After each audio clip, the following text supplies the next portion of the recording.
मन शांत क्यों नहीं होता है? लोग पूजा करते हैं, लेकिन फिर भी मन को शांति नहीं मिलती है।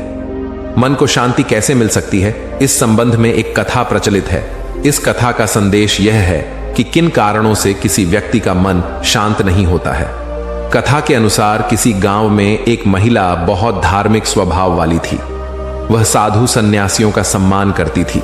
हमेशा पूजा पाठ करने के बाद भी उसका मन अशांत ही रहता था। एक दिन उसके गांव में प्रसिद्ध सन्यासी आए। संत घर घर जाकर भिक्षा मांगते थे। गांव में भ्रमण करते हुए संत उस महिला के घर भिक्षा मांगने पहुंचे। महिला ने संत को खाना देते हुए कहा कि महाराज, जीवन में शांति कैसे मिल सकती है? सच्चा सुख कैसे मिल सकता है? कृपया मेरे प्रश्न का उत्तर दें। संत ने कहा कि इसका जवाब मैं कल दूंगा। अगले दिन संत महिला के घर फिर आने वाले थे। इस वजह से महिला ने संत के लिए खीर बनाई। संत महिला के घर पहुंचे। उन्होंने भिक्षा के लिए महिला को आवाज लगाई। महिला खीर लेकर बाहर आई। संत ने खीर लेने के लिए अपना कमंडल आगे बढ़ा दिया। महिला ने देखा कि कमंडल के अंदर गंदगी है। वह बोली, महाराज, आपका कमंडल तो गंदा है। संत बोले कि कोई बात नहीं, आप इसी में खीर डाल दो। महिला ने कहा कि नहीं महाराज, ऐसे तो खीर खराब हो जाएगी। आप कमंडल दें, मैं इसे धोकर साफ कर देती हूं। संत ने पूछा कि मतलब जब कमंडल साफ होगा तभी आप इसमें खीर देंगी? महिला ने कहा कि जी महाराज, इसे साफ करने के बाद ही मैं इसमें खीर दूंगी। संत ने कहा कि ठीक इसी तरह जब तक हमारे मन में काम, क्रोध, लोभ, मोह, बुरे विचारों की गंदगी है, तब तक उसमें ज्ञान कैसे डाल सकते हैं? अगर ऐसे मन में ऐसी गंदगी पड़ी रहेगी तो उसमें उपदेश अपना असर नहीं दिखा पाएंगे। इसीलिए उपदेश सुनने से पहले हमें हमारे मन की इन बुराइयों को दूर करना होगा। इन बुरी बातों की वजह से ही मन शांत नहीं होता है। जब ये बुराइयां दूर होंगी तो उपदेश का असर जल्दी होगा। इन बुराइयों को छोड़ने के बाद ही शांति मिल सकती है। तभी हम ज्ञान की बातें ग्रहण कर सकते हैं। पवित्र मन वाले ही सच्चा सुख और आनंद प्राप्त कर सकते हैं। बुजुर्गों का ज्ञान हमें परेशानियों से बचा सकता है, लेकिन एक राजा को बूढ़े पसंद नहीं थे। उसने मंत्री को आदेश दिया कि राज्य के सभी बूढ़ों को मृत्यु दंड दे दो। घर के वृद्ध लोगों का अनुभव हमारी बड़ी बड़ी समस्याओं को भी सुलझा सकता है। इनका हमेशा सम्मान करना चाहिए। लेकिन एक लोक कथा के अनुसार पुराने एक राजा ऐसा था जो बूढ़ों को पसंद नहीं करता है। उस राजा ने अपने मंत्री को आदेश दे दिया कि बूढ़े लोग हमारे किसी काम के नहीं हैं, हमेशा बीमार रहते हैं, कोई काम नहीं करते। इनकी वजह से राज्य का धन बर्बाद होता है। इसीलिए राज्य के सभी बूढ़ों को मृत्यु दंड दे दो। राज्य के लोगों को जैसे ही यह आदेश मालूम हुआ, सभी बूढ़े राज्य छोड़कर दूसरी जगह चले गए। यह राज्य हिमालय के पास ही स्थित था। इसी राज्य में एक गरीब लड़का भी रहता था। वह अपने पिता से बहुत प्रेम करता था। उसके पास इतना धन भी नहीं था कि वह घर छोड़कर दूसरे राज्य जा सके। इसीलिए उसने अपने पिता को घर में ही छिपा लिया। पिता पुत्र किसी तरह घर में रहकर समय निकालने लगे। कुछ समय बाद उस राज्य में अकाल पड़ गया। राजा को समझ नहीं आ रहा था कि अब अन्न की व्यवस्था कैसे की जाए। उन दिनों भीषण गर्मी भी पड़ रही थी। गरीब लड़के ने अपने बूढ़े पिता से अकाल से निपटने का उपाय पूछा। उसके पिता ने कहा कि राज्य से कुछ ही दूर ही हिमालय स्थित है। गर्मी से हिमालय की बर्फ पिघलने लगेगी और वह पानी उस राज्य की ओर बहता हुआ आएगा। वह पानी यहां आए इससे पहले तुम एक काम करो, राज्य के मार्ग पर दोनों तरफ हल चला दो। उस लड़के ने पिता की बात मानकर अपने साथियों को यह बात बताई, लेकिन किसी ने उसकी बात पर भरोसा नहीं किया। तब लड़के ने अकेले ही रास्ते पर दोनों तरफ हल चला दिया। कुछ ही दिनों के बाद गर्मी बढ़ने से हिमालय का पानी राज्य के रास्ते पर आने लगा। कुछ सप्ताह बाद ही राज्य की सड़कों पर दोनों ओर अनाज के पौधे उग आए। जब ये बात राजा को मालूम हुई तो उस गरीब लड़के को दरबार में बुलवाया गया। राजा ने लड़के से पूछा कि ये अनाज उगाने का ये तरीका तुम्हें किसने बताया? लड़के ने कहा कि महाराज, ये उपाय मेरे पिता ने बताया था। आपने जब बूढ़ों को मारने का आदेश दिया था तो मैंने उन्हें अपने घर में छिपा लिया था। यह सुनकर राजा ने उस बूढ़े व्यक्ति को भी दरबार में बुलवाया। बूढ़े व्यक्ति ने राजा से कहा कि महाराज, हमारे राज्य से लोग अपने खेतों से अनाज अपने घर ले जाते थे, और कुछ लोग दूसरे राज्य अनाज बेचने जाते थे, तो अनाज के कुछ दाने रास्ते के दोनों ओर गिर जाते थे। जब मेरे बेटे ने रास्ते की दोनों तरफ हल चलाया और हिमालय का पिघला हुआ पानी वहां पहुंचा, तो वो दाने अंकुरित हो गए और अनाज उग गया। बूढ़े व्यक्ति की ये बात सुनकर राजा को अपने आदेश का बहुत पछतावा हुआ और राज्य से गए हुए सभी बूढ़े लोगों को वापस अपने राज्य में बुलवा लिया। इस प्रसंग की सीख यही है कि माता पिता और अन्य वृद्ध लोगों का अनुभव हमें सभी तरह की समस्याओं से बचा सकता है। इनका हर हाल में सम्मान करना चाहिए। जैसी हमारी सोच होती है वैसे ही हम काम करते हैं, इसलिए सकारात्मक सोच रखनी चाहिए।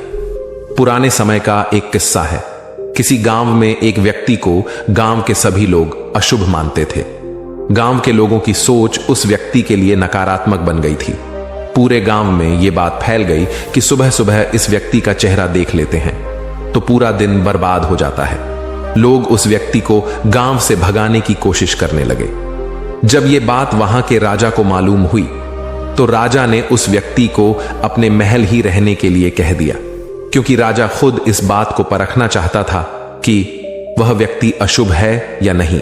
अगले दिन राजा ने सबसे पहले उस व्यक्ति का चेहरा देखा जिसे सभी अशुभ मान रहे थे। उस दिन सुबह से शाम तक राजा को खाना ही नहीं मिला। वह पूरे दिन काम में व्यस्त रहा और उसे भूखे रहना पड़ा। शाम होते होते तो राजा ने भी यह मान लिया कि यह व्यक्ति सचमुच अशुभ है, इसकी वजह से मुझे दिन भर भूखा रहना पड़ा। राजा ने उस व्यक्ति को मृत्यु दंड दे दिया। तभी राजा के विद्वान मंत्री ने राजा से पूछा कि आप इस निर्दोष को मृत्यु दंड क्यों दे रहे हैं? राजा ने कहा कि पूरा गांव इसे अशुभ मानता है और आज मैंने भी इसकी परीक्षा ली तो मुझे समझ आया कि यह व्यक्ति तो सचमुच अशुभ है। आज सुबह मैंने इसका चेहरा देखा था, मुझे दिन भर खाना नहीं मिला है। मंत्री ने कहा कि राजन क्षमा करें, लेकिन इस व्यक्ति ने तो आज सुबह सबसे पहले आपका चेहरा देखा था। आपको तो सिर्फ खाना नहीं मिला है, लेकिन इस व्यक्ति के सामने तो प्राणों का संकट खड़ा हो गया है। अब आप ही सोचिए कौन ज्यादा अशुभ है। यह बात सुनते ही राजा को समझ आ गया कि मंत्री सही बोल रहा है। मंत्री ने आगे कहा कि राजन, किसी भी व्यक्ति का चेहरा अशुभ नहीं होता है। चेहरा तो ईश्वर की देन है, अशुभ तो हमारी सोच है। सोच जैसी होगी हमें दूसरे लोग भी वैसे ही दिखाई देंगे। राजा को मंत्री की बातें समझ आ गईं और राजा ने उस व्यक्ति को छोड़ दिया। मंत्री की राजा को सीख इस किस्से में मंत्री ने राजा को समझाया कि हमारी सोच नकारात्मक होगी तो हमें हर जगह नकारात्मकता ही दिखाई देगी। जब हम सकारात्मक सोचने लगते हैं तो सारी बातें सकारात्मक हो जाती हैं। इसलिए हमें अच्छा सोचना चाहिए और बुरे विचारों से बचना चाहिए। एक बार की बात है, राजा ने संत से कहा कि मैं आपको गांव और राजमहल दान में देता हूं। संत बोले कि ये तो प्रजा के हैं। तब राजा ने खुद को सेवक बनाने की बात कही। कभी भी अपनी धन संपत्ति के लिए घमंड नहीं करना चाहिए, इसकी वजह से अपमानित होना पड़ सकता है। अहंकार की वजह से घर, परिवार और समाज में अपमानित होना पड़ सकता है। पुराने समय में रावण और दुर्योधन जैसे महायोद्धा भी अपने घमंड की वजह से खत्म हो गए। जानिए, इस बुराई से जुड़ी लोक कथा प्रचलित है। लोक कथा के अनुसार पुराने समय में एक राजा बहुत ही धार्मिक प्रवृत्ति का था। उसने अपने जन्मदिन पर सोचा कि मेरे पास इतनी धन संपत्ति है, मैं किसी का भी जीवन बदल सकता हूं, इसीलिए आज किसी एक व्यक्ति की सारी इच्छाएं पूरी करूंगा। राज्य की प्रजा राजा को शुभकामनाएं देने के लिए राजमहल पहुंची। प्रजा के साथ एक संत भी राजा को बधाई देने के लिए आए थे। राजा संत से मिलकर बहुत प्रसन्न हुआ। उसने संत से कहा कि गुरुदेव, मेरे पास अपार धन संपदा है, आज मैं आपकी सभी इच्छाएं पूरी करूंगा। आप जो चाहें मुझसे मांग सकते हैं, मैं आपकी हर बात पूरी करूंगा। संत ने कहा कि मैं तो वैरागी हूं, मुझे किसी चीज की जरूरत नहीं है। अगर आप कुछ देना ही चाहते हैं तो अपनी इच्छा से मुझे कुछ भी दान दे सकते हैं। संत की बात सोचकर राजा सोचने लगा कि वह संत को क्या दे। राजा ने कहा कि मैं आपको एक गांव दे देता हूं। संत बोले कि नहीं महाराज, गांव तो वहां रहने वाली प्रजा का है, आप तो सिर्फ उस गांव के रक्षक हैं। राजा ने अपना महल दान में देने की बात कही। संत बोले कि यह भी आपके राज्य का ही है, यहां बैठकर आप प्रजा के लिए काम करते हैं, यह आपकी प्रजा की संपत्ति है। बहुत सोचने के बाद राजा बोला कि आप मुझे अपना सेवक बना लें, मैं खुद को समर्पित करता हूं। संत ने कहा कि नहीं महाराज, आप पर तो आपकी पत्नी और बच्चों का अधिकार है, मैं आपको अपनी सेवा में नहीं रख सकता हूं। यह सुनकर राजा परेशान हो गया। उसने कहा कि गुरुदेव, अब आप ही बताएं, मैं क्या दूं?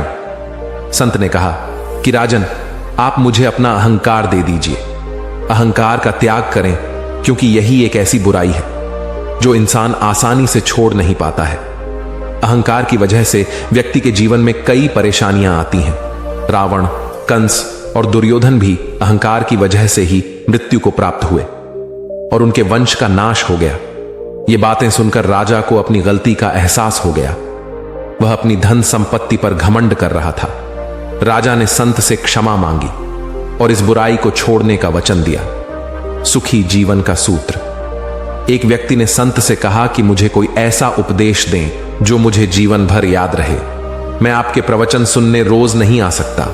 कोई भी मरने के बाद अपने साथ कुछ नहीं ले जा सकता, इसीलिए कभी भी गलत काम नहीं करना चाहिए। मृत्यु अटल सत्य है और एक दिन सभी मृत्यु को प्राप्त होंगे। मरने के बाद कोई भी व्यक्ति अपने साथ कुछ भी नहीं ले जा सकता है, इसीलिए गलत काम करने से बचना चाहिए। जो लोग इस बात का ध्यान रखते हैं वे जीवन में कभी दुखी नहीं होते हैं। इस संबंध में एक लोक कथा प्रचलित है। कथा के अनुसार पुराने समय में एक दुखी व्यक्ति विद्वान संत के पास पहुंचा और बोला कि गुरुदेव, मुझे कोई ऐसा सूत्र बताएं जो मुझे जीवन भर याद रहे और मेरी सारी समस्याएं खत्म हो सके।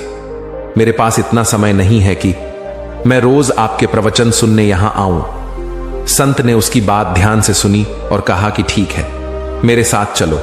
संत के साथ ही वह व्यक्ति भी चल दिया। संत उस व्यक्ति को लेकर श्मशान पहुंचे। उस व्यक्ति ने पूछा कि गुरुजी, आप मुझे ये कहां लेकर आ गए हैं? संत ने कहा कि हम यहां कुछ देर रुकेंगे।